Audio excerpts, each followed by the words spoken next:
there's just so much I feel like the church body needs to hear about what I witnessed when I went to Guatemala. And I was just there a short time. This is like a symbiotic and a synergistic relationship. And I don't think we have any idea of how big of plans God has for us and for them. And one of the like temptation thoughts that come in my head is that who do you think you are to make a difference in hundreds of lives or thousands of lives? Mm-hmm. Who do you think you are?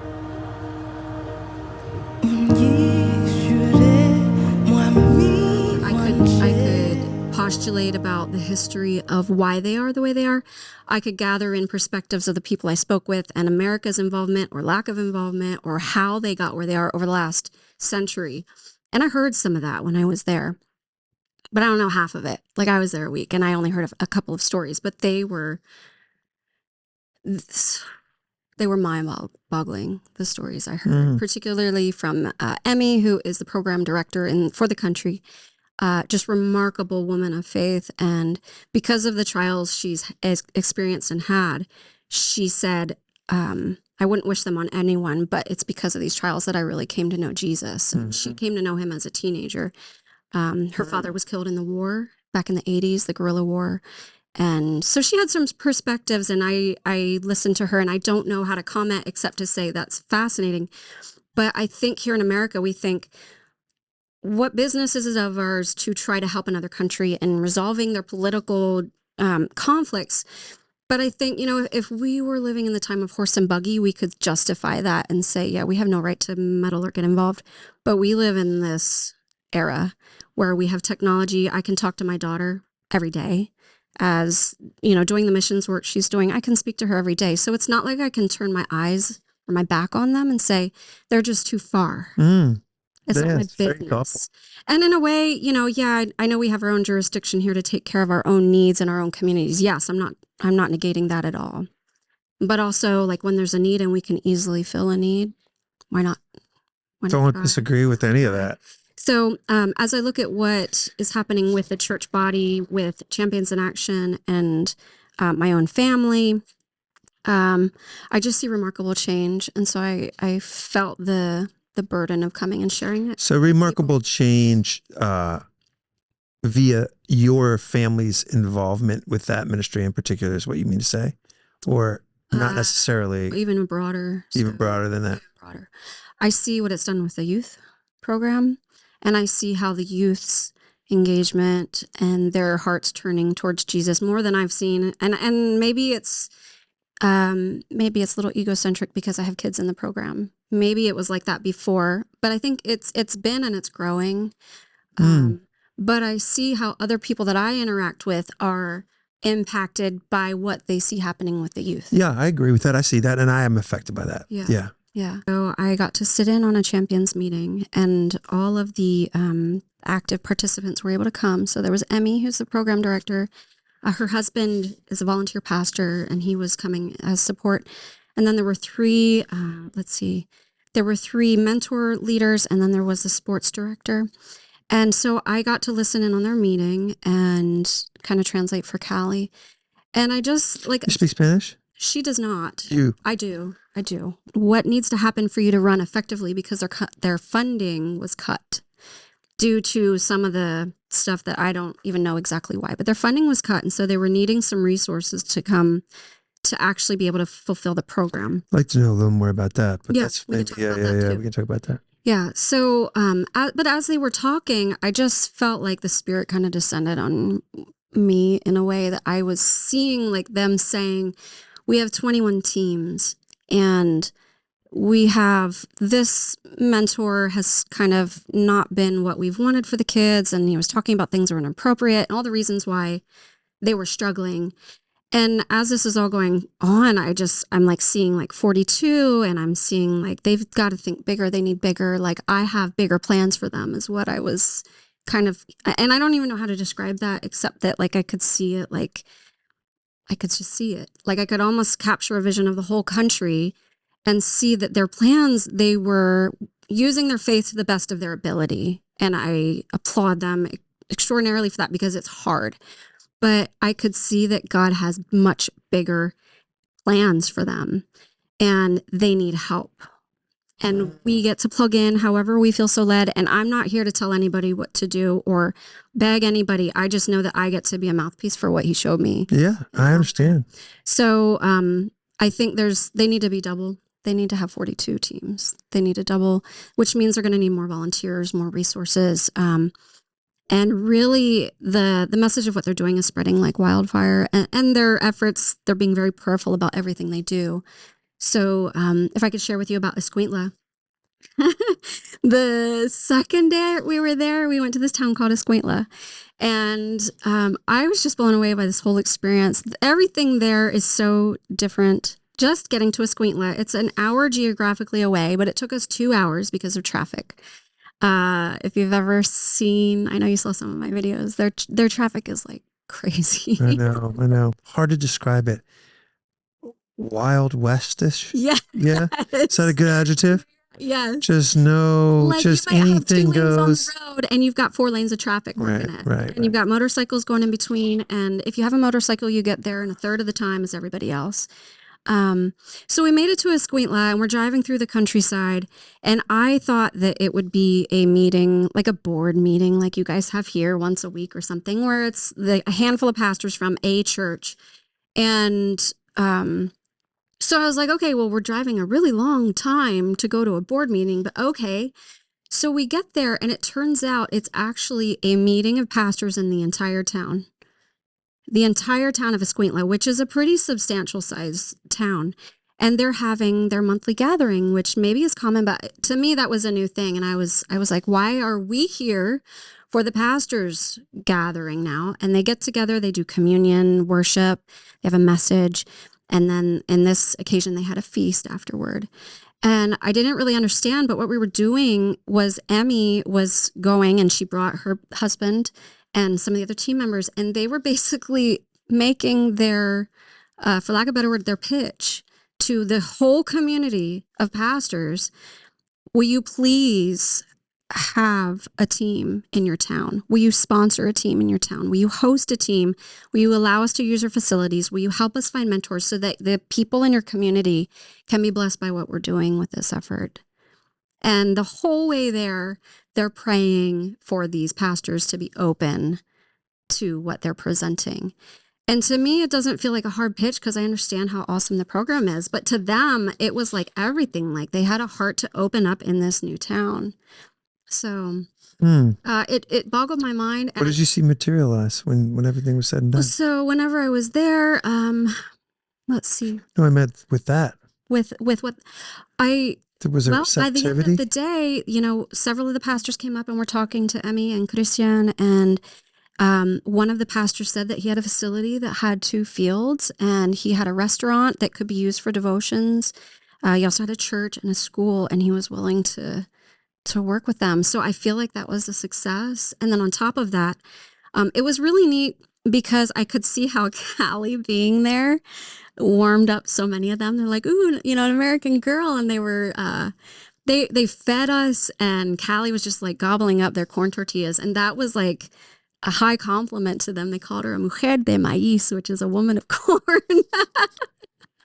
That's great. Which is like a thing because they have the men of the corn there. Right. That's all they have to eat. So right. Like a man of the corn. So. It makes me think of like Dances with Wolves. Yes. When they say that's great. So one of the pastors just came and was like, "Oh, ella es una mujer de maíz." Right. And so I didn't really get it in the moment, but Emmy explained like it's an honor because that is their harvest, that is their primary crop, and that's what they live on is corn. So anyway. It is interesting, these places of great socioeconomic depravity in many cases got us just whipped with generosity. Mm-hmm. There's something really, we won't dive into that rabbit hole, but there's something to be pondered with that. I've experienced that my entire adult life with a degree of mystery. Well, can I add upon that one surprising fact? So at the end of the dinner, when we were getting ready to leave, I was like, I need to use the bathroom before we go because it's going to be another 2-hour drive. So I found the bathroom, and it's... I also have experience with this. They're just crazy because they have water to flush the toilets, but the water to run the sink to wash your hands is non-existent. So they had a little basin in the sink with some sudsy water. And then there was a little, some sort of spigot off to the side of the wall that was dripping into a pail. And I thought that I was going to take this water and rinse my hands when I was done. No, it was dripping water because that's all the water they could get from this secondary source. And so it was just like, I actually had dumped the water and I tried to refill the bucket and I was like, oh, I just dumped like 2 or 3 hours worth of water on my hands to rinse my hands off. And so this facility that looked totally operational, functional, great lights, it even had AC in it, didn't have running water in the back to wash your hands. Right. And I was just kind of blown away by that. Yeah. I even took a video. I was like, wow. Yeah.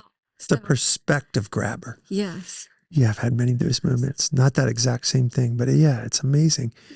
In fact, you can totally flip that on its head. And you could say, for those reasons, they are not as numb to some things that we are. Yes. Because the wall-to-wall, 24-hour-a-day convenience is a numbing agent to your soul. And the depravity and the need and the inconvenience and all that awakens a different part of your humanity.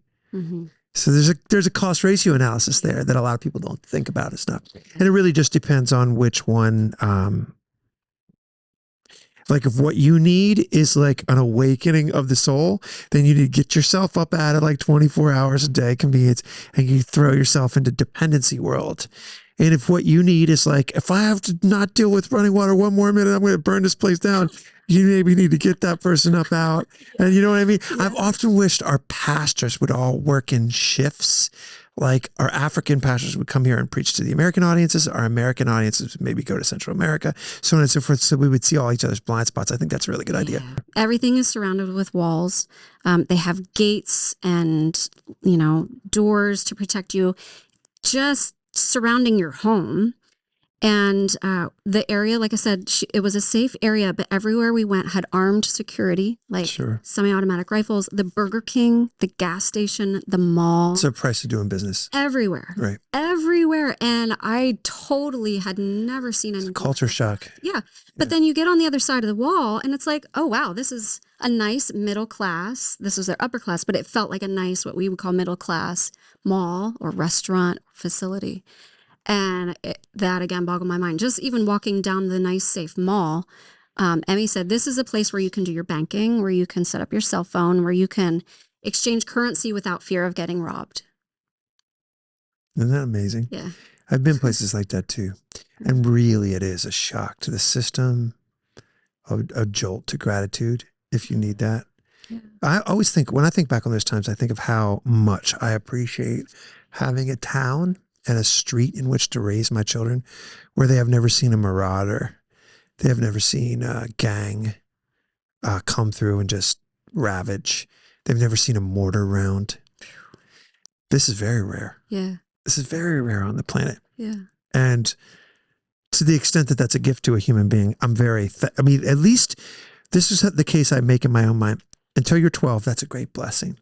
Post 12 becomes a liability. To humanity. If you've never seen a place in the world where they experience those things and you're 42, it's not good. That's my opinion. Yeah. If you've seen those things before you're 12, it's not good. Yeah. It's not true. It's just costly to you as a person.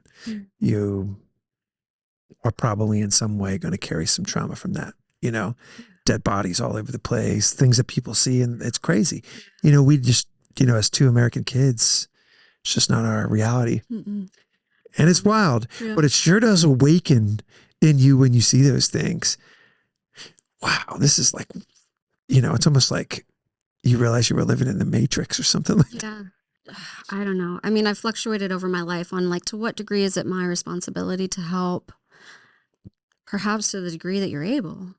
For example, the fellow I was chatting with earlier today, he just said he felt like God was inspiring him to give, but he didn't know where, and he didn't feel comfortable with the options that had been presented to him at that point.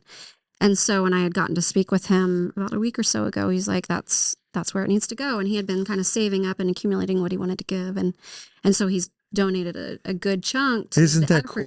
And I think that is how it works. Yeah. I really believe that is how it works. It's just living by the Spirit. Yeah. Just listen and yeah.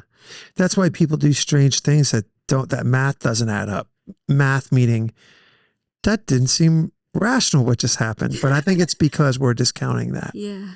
Yeah. That's an X factor for sure. So, champions, what I just kind of wanted to highlight what their goals are, and how that can bless our town. And along with that, I call it a vision really loosely, but I don't know how to describe it, what it is when you close your eyes and you see more than you're seeing. When I was with them at the meeting and asking them what their needs are and having them tell me what their needs are, it just seemed so laughable that we couldn't fulfill those needs. And I know that, like, I felt on the way home, I was like, had people like coming to mind, I could talk to this person and this person. And so I'm just trying to act in obedience to that. And, there's been some people I've reached out to and I said, I don't know what involvement you need to have in this, but I know I'm supposed to at least ask you.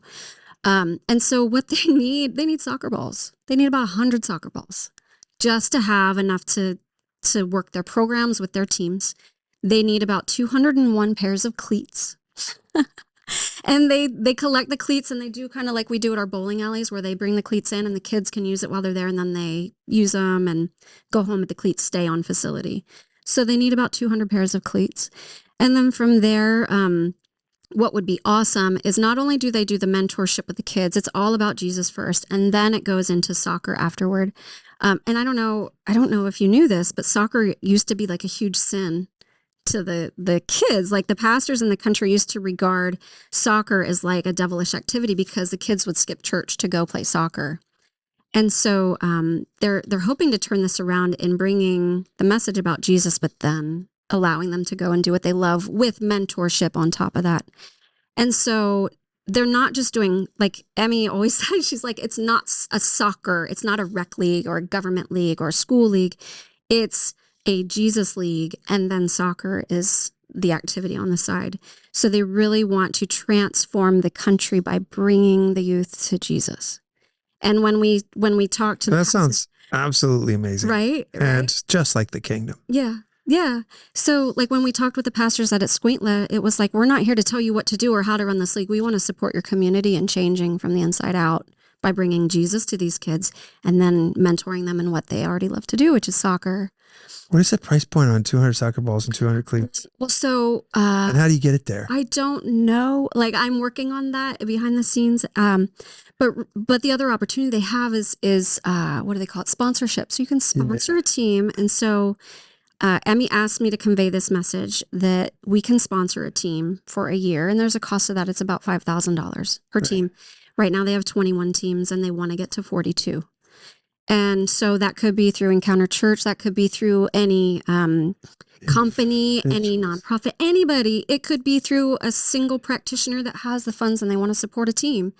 And that team then they typically will offer a backpack to the youth. They will offer them a meal when they come to their mentorship each month, or I'm not sure if it's biweekly or monthly that they get a meal, but they give them a meal to take home so they have more than one meal for that day. They get a second meal. And the sponsorship supports that, and it allows them to, and I'm not sure if there's other expenses that sponsorship supports, but I would imagine maybe it helps support the church that's helping facilitate. 100%. Yeah, I'm sure that's all baked into the cake, of course. Yeah. And so that's what, off the top of their heads, what they came up with. And I was like, you gotta think bigger, like what God is so much more for these kids. But okay, so that's what I wrote down for what they could use help with.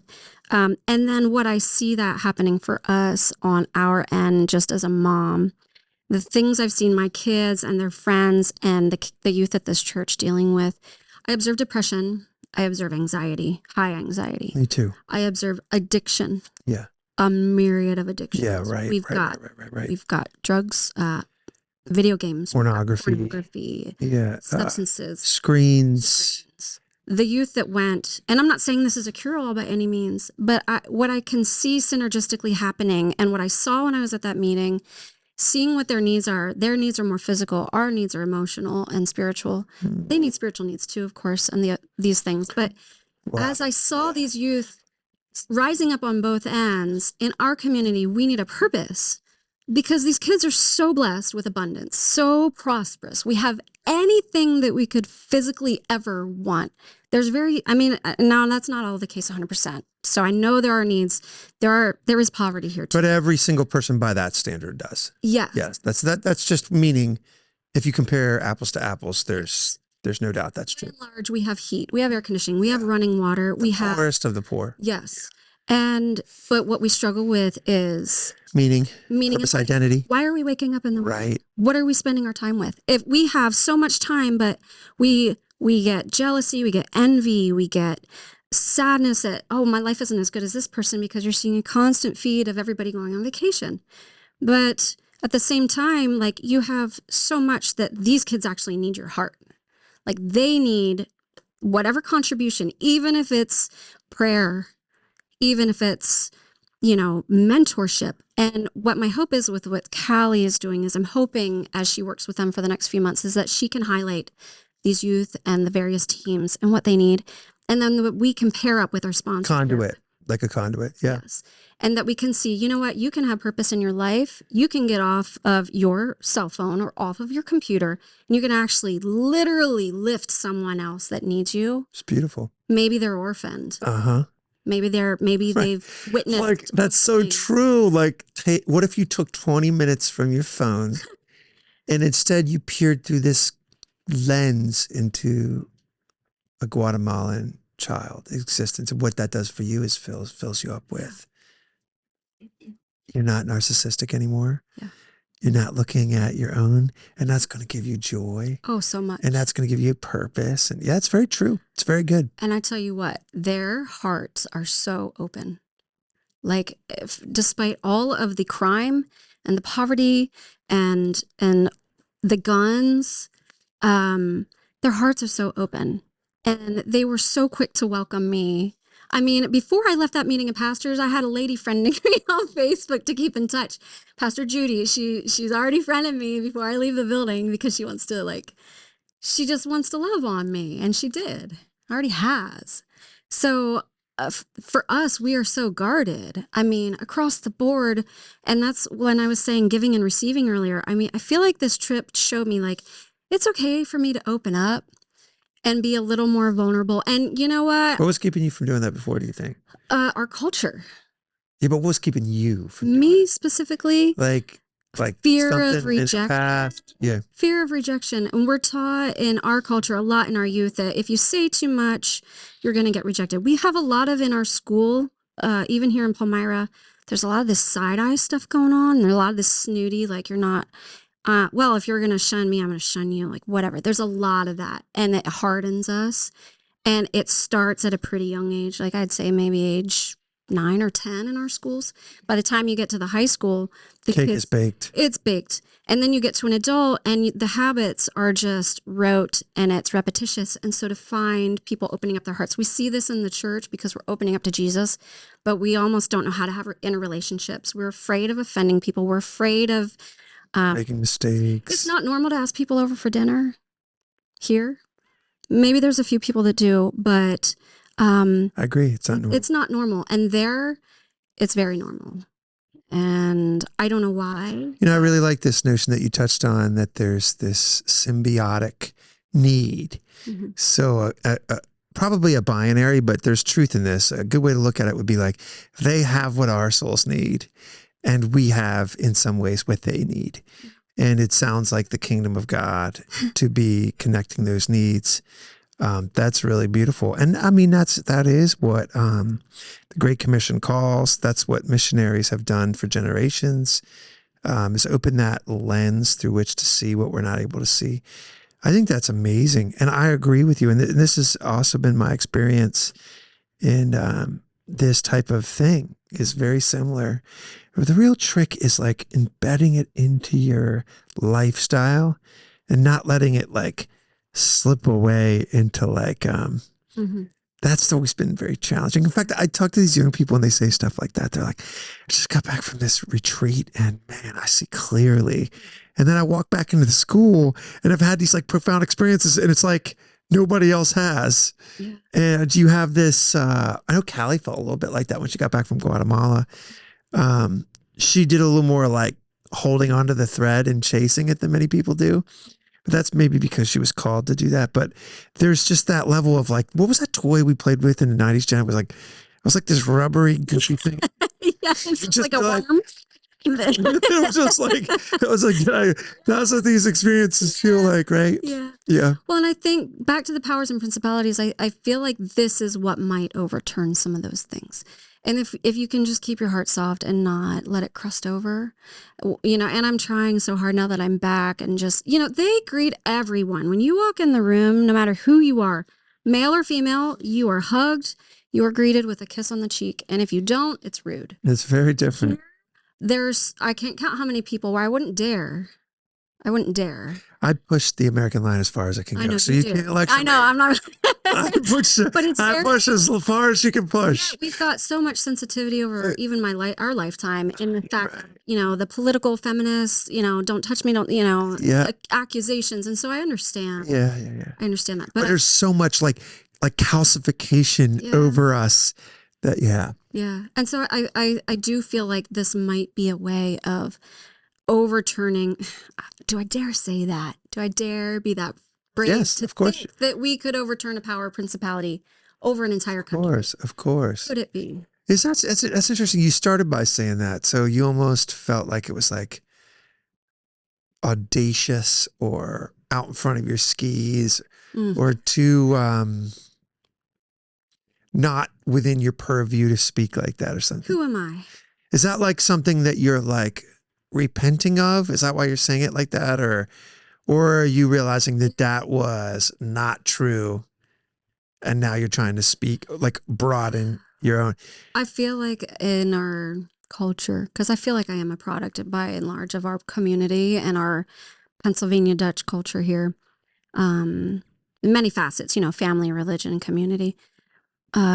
I feel like that's how a lot of us live. We just stay in our lane. You stay in your lane, you go to work, you check the boxes, you do what you're supposed to do. You go through high school, you go to college, you get a job, you get married, you have a family. That is your path in life. But if you can say, actually, God, what do you want from me? I have to check all these boxes. Do I need to go to college? And in Callie's case, no, that wasn't her path. Her path was to do something different. I don't know what's next. But for me, you're like coming out of you're like awakening to that. Yeah. Because in my life, it's always been, you do what everybody else does. That's what you're expected to do. But the kingdom of God is that you do what God asks you and you get out of, I think it's almost the powers and principalities. It's a control thing. Totally agree. Stay in your lane.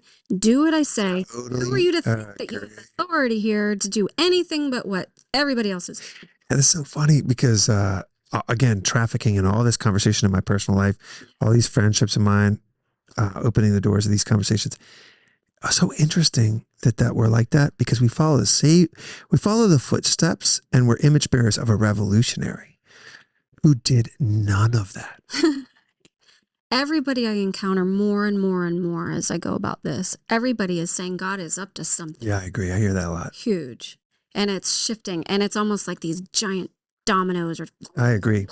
I hear the same pattern. Do you? In people, yes. I just want to, I hope that's encouraging. It's mind-boggling. I totally see that.